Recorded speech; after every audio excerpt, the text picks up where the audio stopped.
Hello guys. तो ये कहानी स्टार्ट होती है हमारी फीमेल लीड के इंट्रोडक्शन के साथ, जिसका नाम है चेंजी। चेंजी ताइक्वांडो की एक बहुत अच्छी प्लेयर है। आज उसका बहुत इंपॉर्टेंट मैच होने वाला था, जिसके बाद वो नेशनल चैंपियनशिप के लिए क्वालिफाई कर जाएगी अगर वो ये मैच जीत गई तो। लेकिन यहाँ पर हमें पता चलता है कि एक्चुअली उसके लेफ्ट नी पर एक चोट लग गई है, जिसकी वजह से उसे अपने नी का खास ख्याल रखना होगा, वरना इंजरी बढ़ भी सकती थी। यहाँ पर सारे उसे यही बेस्ट विशेस दे रहे थे कि तुम्हें चियानी के खिलाफ ये मैच जीतना होगा। एक्चुअली चियानी उसकी एक्स बेस्टी भी रही थी। वो दोनों पहले एक ही ताइक्वांडो क्लब से थे, लेकिन बाद में वो किसी और क्लब में चली गई। लेकिन यहाँ पर चेंजी चियानी के लिए बहुत अच्छी फीलिंग्स रखती थी और वो इसको एक फ्रेंडली मैच कंसीडर कर रही थी। इतने में वहाँ पर टिंगवे आ जाता है। टिंगवे एक्चुअली चेंजी का बॉयफ्रेंड था। वो उसे देखकर बहुत खुश हो जाती है, लेकिन टिंग आज कुछ डिफरेंट सा दिखाई दे रहा था। वो उसे कहता है कि मैच के बाद मैंने तुमसे कुछ इंपॉर्टेंट बात करनी है, और चेंजी भी उससे कहती है ठीक है, हर बात सुनूंगी, लेकिन बहुत अच्छा सा रेस्टोरेंट बुक कराना, क्योंकि आज के मैच के बाद मैं तुम्हारे साथ बहुत जबरदस्त सा डिनर करना चाहती हूँ। और फिर इतने में चियानी भी वहां पर आ जाती है, और चियानी का मूड उसे काफी खराब लग रहा था। चेंजी उससे फ्रेंडली बोलना चाहती थी, लेकिन वो कहती है कि इस मैच के बाद तुम ये जान लो कि हमारा रिलेशनशिप पहले जैसा नहीं रहेगा। चेंजी को चियानी की बातों की कुछ समझ तो नहीं आ रही थी, लेकिन इतने में वो वहां से चली जाती है अपनी कोच को तलाश करने के लिए, और उसकी कोच कोई और नहीं बल्कि उसकी अपनी मम्मी ही थी। और फिर सीन शिफ्ट होता है। जैसे ही चेंजी मैच के लिए एंट्री देती है तो वो एक स्टैचू बनी बैठी थी और बार बार टिंग को घूरे जा रही थी, और साथ साथ चियानी को भी। एक्चुअली उसने देख लिया था कि उसका बॉयफ्रेंड टिंग और चियानी दोनों उसके साथ चीट कर रहे थे। और टिंग ने आज जो उसे इम्पोर्टेंट बात कहनी थी मैच के बाद, वो यही थी कि वो उससे ब्रेकअप करना चाहता है, और चियानी अब उसकी गर्लफ्रेंड बन चुकी है। ये सब देखकर वो बहुत हार्ट ब्रोकन हो गई थी। और चियानी के खिलाफ ये मैच सिर्फ स्पोर्ट्स नहीं रहा था, बल्कि उसके पर्सनल रिवेंज में भी बदल चुका था। आज के मैच में चेंजी कुछ बहुत ज्यादा ही एग्रेसिव दिखाई दे रही थी। ऐसा लगता था कि जैसे चियानी से कोई बदला लेना चाहती है। उसे बार बार वही यादें आ रही थी। वो उस पर गुस्सा भी करती है, और एक दफा उससे पूछ भी लेती है कि तुम्हारे और टिंग के बीच ये सब कब से चल रहा है। अब चियानी को भी ज्यादा गुस्सा आ गया था। इसी बीच उनकी फाइट कुछ ऐसा मोड़ ले लेती है कि यहाँ पर कोच भी ये देखकर हैरान रह गई थी कि चेंजी इतनी एग्रेसिव हो गई है कि उसने अपने नी पर चोट लगवा ली है, और बस उसके बाद उसकी कंडीशन बहुत ख़राब हो जाती है। और इसके साथ ही सीन शिफ्ट होता है और वो हॉस्पिटल बेड में लेटी हुई थी। जैसे उसे होश आता है तो पता चलता है कि डॉक्टर उसके मम्मी डैडी को कह रहे हैं कि इसका ये नहीं ट्रीट तो किया जा सकता है, लेकिन हमेशा के लिए क्योर नहीं हो सकता। शायद अब के बाद ये रिंग में कभी खड़ी नहीं हो सकेगी। वो पहले ही ये सुनकर सैड थी, लेकिन इतने में वो देखती है कि चियानी उसके एक्स बॉयफ्रेंड टिंग के साथ उसे देखने के लिए आई है, तो उसे और भी गुस्सा आ जाता है। इतना गुस्सा था कि कोई एक्सप्रेशन और नहीं थे, बस उसकी आंखों में आंसू ही भरे हुए थे। वो उनको गेट आउट बोलती है, और जब वो नहीं निकलते तो वो वहीं से ही एक ग्लास उठाकर दे मारती है। अब थोड़ी देर बाद चेंजी की मॉम, जो कि कोच भी थी, कमरे से बाहर जाकर चियानी को कॉल करती हैं। उसे कांग्रेट्स करती हैं कि तुम आगे के लिए क्वालिफाई कर गई हो, और साथ ही साथ ये भी कहती हैं कि तुम वापस हमारे क्लब में आ जाओ। मैं तुम्हें जिस तरह से पॉलिश कर सकती हूँ वैसे कोई और नहीं कर सकता। और ये सारा कुछ चेंजी ने भी सुन लिया था। वो बहुत दुखी होती है कि उसकी अपनी मम्मी उससे सिंपैथीज दिखाने की बजाय चियानी की साइड पर जाकर खड़ी हो गई हैं, क्योंकि वो मैच हार चुकी थी। और फिर इसी के साथ ही एंट्री होती है हमारे मेल लीड की, जिसका नाम फैंग है, और वो एक यंग एंड हॉट सीईओ है। गोगो वैन नाम की उसकी एक डिलीवरी कंपनी है। वो अपनी यंग सी एज में इतना सक्सेसफुल बना है कि बहुत से लोग उससे एनवी करते हैं। वो आज एक फोन कॉल पर अपनी एक मीटिंग अटेंड कर रहा था। इतने में उसकी सेक्रेटरी आती है, तो वो उसके काम में 10-10 गलतियां निकालकर जगह जगह स्टिकी नोट लगा देता है।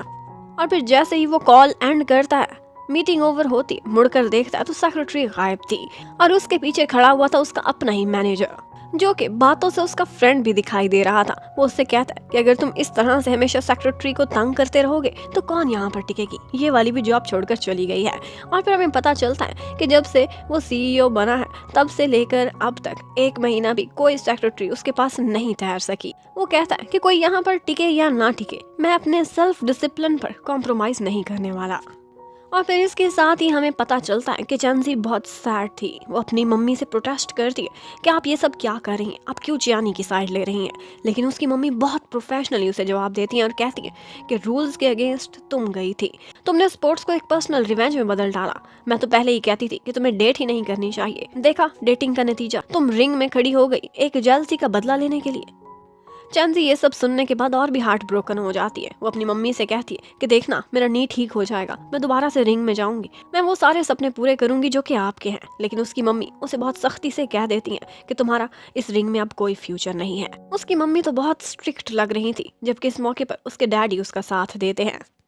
अब चैंजी खुद को फ्रेश करने के लिए हॉस्पिटल से बाहर निकल जाती है और उसी टाइम पर वहां से हमारा हीरो फैंग भी गुजर रहा था, जो कि अपनी जॉगिंग कर रहा था। वहां पर एक लड़की को इस तरह से सैड बैठा देख उसे पता नहीं क्यों ख्याल आता है कि जैसे ये लड़की सुसाइड करने वाली है। और चैंजी खड़ी भी बिल्कुल इस स्टाइल से होती है कि जैसे वो पानी में बस कूदने ही वाली है, और उसे बचाने के लिए फैंग आगे बढ़ता है। लेकिन चैंजी का ऐसा कोई भी इरादा नहीं था, वो तो साइड पर हो जाती है, जबकि फैंग सीधा जाकर पानी में गिरता है। और चैंजी तुरंत ही रेस्क्यू पर कॉल कर देती है कि कोई यंग सा लड़का यहाँ पर सुसाइड कर रहा है, प्लीज उसे बचा लें। और उसके बाद बेचारे फैंग की हालत देखने वाली थी। वो सर्दी से कांप रहा था ठंडे पानी में गिरने के बाद, और साथ ही साथ रेस्क्यू ऑफिसर उसे बहुत सारा भाषण भी दे रहे थे कि तुम में क्या चीज की कमी है जो तुम सुसाइड करने जा रहे थे। पता है तुम पर हमारी कंट्री के कितने सारे रिसोर्सेज खर्च हो गए। और बेचारा फैंग एक्सप्लेन तो करना चाहता था, लेकिन सर्दी के मारे वो इतना कांप रहा था कि जवाब भी नहीं दे पाता कि उसे तो किसी चीज की कमी नहीं, बल्कि वो तो उस लड़की को बचाने के लिए आगे बढ़ा था। अब उसे बहुत गुस्सा था चैंजी पर। वो सोचता है कि इस लड़की को मैं जरूर तलाश करके रहूंगा। जबकि उधर चैंजी हॉस्पिटल में वापस पहुंचती है और अपने डैड से कहती है कि मैं अपना बेस्ट करूंगी, मुझे भरोसा है कि एक दिन मैं रिकवर कर जाऊंगी और दोबारा से ताइक्वांडो कंटिन्यू करूंगी। और फिर इसी के साथ ही सीन फास्ट फॉरवर्ड हो जाता है। 1 साल बाद का सीन दिखाते हैं। चैंजी का इरादा बिल्कुल बदल गया था। वो एक डिलीवरी गर्ल बन चुकी थी और वो स्कूल में एक पार्सल डिलीवर करने के लिए आती है, जहाँ की टीचर चिंग थी। चिंग ने देख लिया था कि चैंजी एक स्मार्ट गर्ल है, लेकिन वो देखती है, लेकिन उसने एक बात नोटिस की थी कि वो बहुत कोल्डली बिहेव कर रही थी। एक्चुअली चैंजी ने जो डिलीवरी कंपनी ज्वाइन की थी वो कोई और नहीं बल्कि गोगो वैन ही थी, जिसका सीईओ हमारा हीरो है। और हमारा हीरो फैंग उस टाइम पर एक मोटिवेशनल स्पीच दे रहा था। वो अक्सर पेड लेक्चर्स भी दिया करता था, लेकिन आज वो अपनी ही कंपनी के मैनेजर्स के साथ एक इंटरेक्शन कर रहा था, उनको एनर्जाइज करने के लिए, ताकि उनकी परफॉर्मेंस बूस्ट हो सके। उधर चैंजी को दिखाते हैं, उसकी ऑफिस में भी किसी से नहीं बनती थी। वो तकरीबन 1 साल से उस कंपनी में काम कर रही थी, लेकिन आज तक ना तो उसने किसी से ग्रीट किया था, ना ही कभी वो हेलो हाई करती थी। बल्कि सब यही नोटिस करते थे कि इतना ज्यादा काम पर फोकस रखती थी कि उनसे पहले ही सारी डिलीवरीज एक्सेप्ट कर लिया करती थी। इवन कि वो खाना भी नहीं खाती थी, वहाँ के स्नैक्स उठाकर पॉकेट में रख लेती थी और बस अपने काम पर निकल जाया करती थी। उसके सभी कोलीग्स को यही लगता था कि वो इंसान नहीं बल्कि एक रोबोट है जिसमें कोई इमोशंस नहीं। फिर उधर हमें फैंग के लेक्चर को दिखाते हैं, जिसमें एक मैनेजर मिंग था। वो बहुत ज़्यादा स्ट्रेस में दिखाई दे रहा था और डिप्रेशन की वजह से वो वहाँ से बाहर भी भाग जाता है, क्योंकि उसकी परफॉर्मेंस अच्छी नहीं आ रही थी और उसके कोलीग्स उसे बुली भी करते थे। और इंटरेस्टिंग बात यह है कि चैंजी भी डिलीवरी देने के लिए उसी बिल्डिंग में आई हुई थी और पार्सल भी उसने मैनेजर मिंग को ही डिलीवर करना था।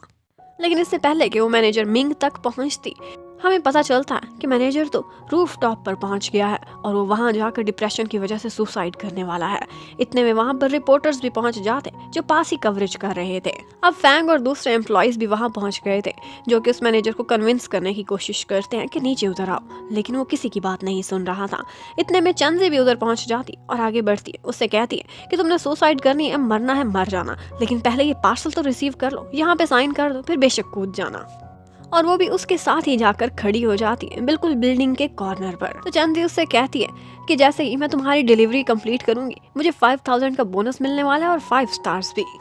अब मैनेजर तो उसका एटीट्यूड देखकर हैरान था, लेकिन एक्चुअली फैंग भी इस मौके का फायदा उठाकर उस मैनेजर को बचाने की कोशिश करने लगता है। और इसी बीच कुछ ऐसा होता है कि मैनेजर के साथ साथ चैंजी भी उस बिल्डिंग से नीचे गिरने लगती है। चैंजी बहुत सैड थी कि क्या यही मेरी लाइफ का एंड है। वो बड़ी शांति से अपनी आंखें बंद कर लेती है, लेकिन इतने में शोर मचाता हुआ फैंग भी उसके पीछे पीछे नीचे को गिर रहा था और उसके मम्मी मम्मी चिल्लाने के शोर से उसकी आंखें खुल जाती हैं। और यहाँ पर फैंग उसे कस के हग कर लेता है और उसको नीचे रखकर खुद को प्रोटेक्ट करना चाहता था, लेकिन चैंजी भी उसे एक पंच दे मारती है और उसे नीचे की तरफ कर देती है ताकि वही पहले गिरे।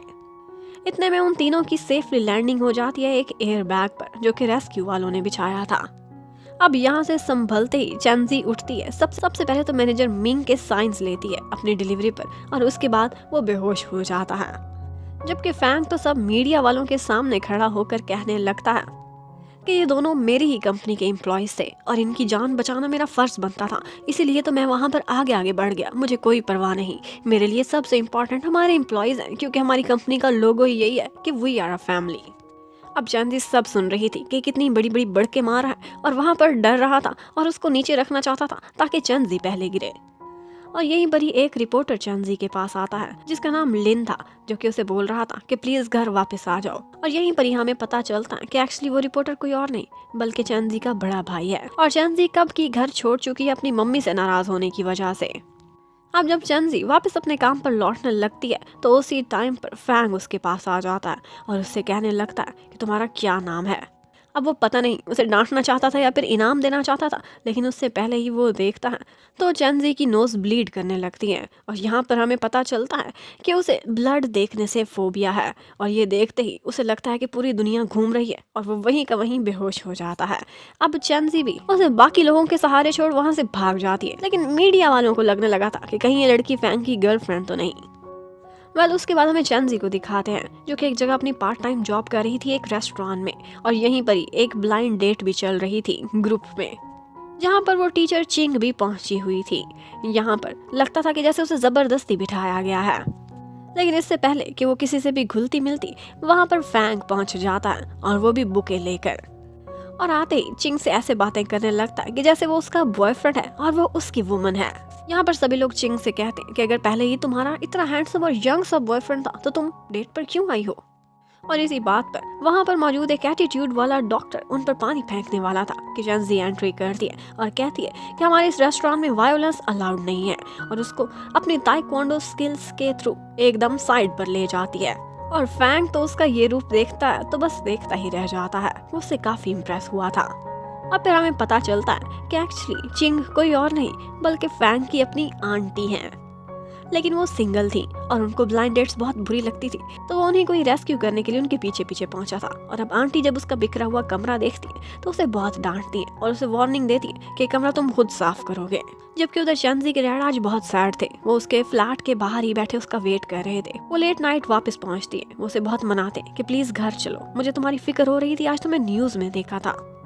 लेकिन चैंजी कहती है कि आपको मेरी फिक्र करने की कोई जरूरत नहीं, और वैसे भी मम्मी बिल्कुल खुश नहीं होंगी अगर मैं घर वापस लौटी तो। डैड उसे समझाते हैं कि उसे तुम्हारी बहुत परवाह है, लेकिन वो कहती है मैं जानती हूँ चैंपियनशिप करीब आने वाली है, वो तो वैसे भी बहुत बिजी होंगी, उनके पास टाइम ही नहीं मेरी परवाह करने के लिए। वो अपनी मम्मी से बहुत नाराज थी। और इसके साथ ही चैंजी अपने रूम में चली जाती है। आज भी उसने ताइक्वांडो का अपना यूनिफॉर्म एकदम सजा के रखा हुआ था। उसे पुरानी यादें भी आने लगती हैं और वो ये सोचकर सैड हो जाती है कि वो इस रिंग में अब दोबारा नहीं उतर पाएगी। उधर मम्मी भी डैड के सामने बहुत टफ दिखा रही थी, लेकिन उनकी नजरों से लग रहा था कि जैसे आज भी वो चैंजी को मिस करती हैं। लेकिन उनमें से कोई भी झुकना नहीं चाहता था। जबकि दूसरी तरफ हमें फैंग को दिखाते हैं, वो पूरी रात लगाकर अपने सारे एम्प्लॉयज को चेक कर रहा था, उनकी प्रोफाइल देख देख कर, ताकि उनमें से चैंजी को पहचान सके। वो उसका नाम जानना चाहता था। उसका मैनेजर पूछता है कि तुम ऐसा क्यों कर रहे हो, तो वो बोलता है मैं इसलिए उसे तलाश कर रहा हूँ ताकि उसे फायर कर सकूं। और इतने में जब वो जिम में खड़ा हुआ था तो वहीं पर ही उसे चैंजी भी नजर आती है, जो कि वहाँ पर पार्ट टाइम जॉब कर रही थी और पैसों की खातिर वो फूड डिलीवरी के लिए भी रेडी हो जाती है। वो सोचने लगता है कि ये लड़की कितनी कंजूस है, पैसे की खातिर सब कुछ करती है। और फिर उसे फाइनली चैंजी की प्रोफाइल दिखाई दे ही जाती है। वो देखता है तो वो उसकी कंपनी में एक 5 स्टार डिलीवरी गर्ल थी और उसका लेवल भी A+ था। वो ये देखते ही हैरान रह जाता है। अब ऐसे एम्प्लॉय को बिना किसी रीजन के एकदम से निकालना तो बिल्कुल भी अप्रोप्रिएट नहीं था। और उसका मैनेजर जब मशवरा देता है तो वो भी ऐसा ही करता है कि पहले अपने दूसरे एम्प्लॉयज के पास जाता है और उनके थ्रू चैंजी के बारे में जानने की कोशिश करता है कि उधर चैंजी अपनी एक और पार्ट टाइम जॉब पर एक स्टोर पर खड़ी हुई थी और यहाँ पर वो 2 बॉयज को ब्लैकमेल कर रही थी, क्योंकि स्टोर कीपर ने फ्री में अपने फ्रेंड को वहाँ से कुछ चीजें दी थी। वो उनकी रिकॉर्डिंग कर लेती है और उसके बाद उनसे कहने लगती है कि मेरी जगह तुम कवर करोगे, वरना ये सारा कुछ मैं बॉस को दिखा दूंगी। और खुद वो एक डिलीवरी करने के लिए वहाँ से निकल जाती है। और रास्ते में वो बस यही सोच रही थी कि दुनिया कितनी रूड है, इस दुनिया के साथ अच्छा बिहेव करना ये लोग इस काबिल ही नहीं है, इसलिए मैं भी अपने फायदे के लिए सारा कुछ करूंगी। अगर कोई चीज मुझे पावर दे सकती है तो वो सिर्फ और सिर्फ पैसा है और वही मैं कमाना चाहती हूँ। अब वो डिलीवरी देने के लिए एक बैंगलोर में पहुंचती है, लेकिन वहाँ का दरवाजा ही खुला हुआ था। वो जैसे ही अंदर जाती है तो वो देखकर हैरान रह जाती है कि वहाँ पर कोई और नहीं बल्कि फैंग ही था। लेकिन वो कुछ अजीब से हुलिये में दिखाई देता है और इसी के साथ ही ये पार्ट खत्म होता है। Thank you for watching, stay connected, bye bye.